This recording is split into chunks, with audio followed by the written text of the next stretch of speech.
તો મહેસાણા મહાનગરપાલિકામાં વિકાસની વ્યાખ્યા કંઈક અલગ જ હોય તેવો એક અજીબોગરીબ કિસ્સો સામે આવ્યો છે। અહીં પાલિકાના અણઘડ વહીવટના કારણે પ્રજાની કચેરીની તિજોરી પર લાખો રૂપિયાનું આંધણ કરવામાં આવી રહ્યું છે।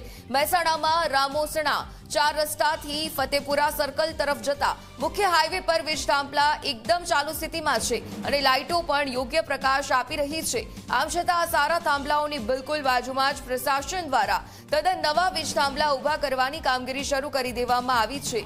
સવાલ એ થાય છે કે જો જૂના થાંભલા અને લાઇટોથી સ્થાનિક કક્ષાએ કોઈ જ ફરિયાદ નહોતી તો લાખોના ખર્ચે આ નવો ખેલ કેમ ખેલાઈ રહ્યો છે?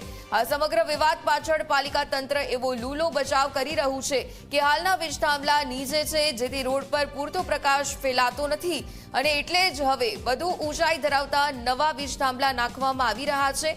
પરંતુ જનતા પૂછી રહી છે કે જ્યારે અગાઉ આ હાઈવે પર કરોડોના ખર્ચે પોલ નખાયા ત્યારે સત્તાધીશો કેમ ઊંઘતા ઝડપાયા હતા? કેમ ત્યારે નીચા થાંભલા નાખવાની મંજૂરી અપાઈ હતી?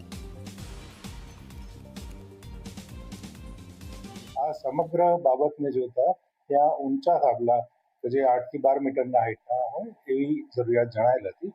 તેથી આ થાંભલાને 6 મીટરના થાંભલાને બદલીને વધુ હાઈટના થાંભલા આઇકોનિક પ્રકારના થાંભલા લગાડેલ છે। વધુમાં જે ઓછી હાઈટના થાંભલા છે એમને જ્યાં રોડ વિડ્થ ઓછી હોય અને ગ્રામ્ય વિસ્તાર હોય તે જગ્યાએ એમને ફરીથી લગાવવામાં આવશે। જરૂરિયાત જણાશે તો ચોક્કસ, જેમ કે અહીંયા પરિબળો 3 હતા, આઇકોનિક રોડ હતો, ઝાડના કારણે ઢંકાઈ જતું હતું અને લિનિયર જે લાઈન આવતી હતી થાંભલાની એમાં આ થાંભલાઓ નીચા રહી જતા હતા, તેના કારણે આ બદલવામાં આવે છે। પણ જ્યાં પણ મહાનગરપાલિકા બન્યા પછી પ્રકાશ પૂરતો મળતો ન હોય, વોટેજ ઓછા હોય તેવી જગ્યાએ પણ એક્ઝિસ્ટિંગ થાંભલાને બદલીને નવા થાંભલા નાખવામાં આવે છે।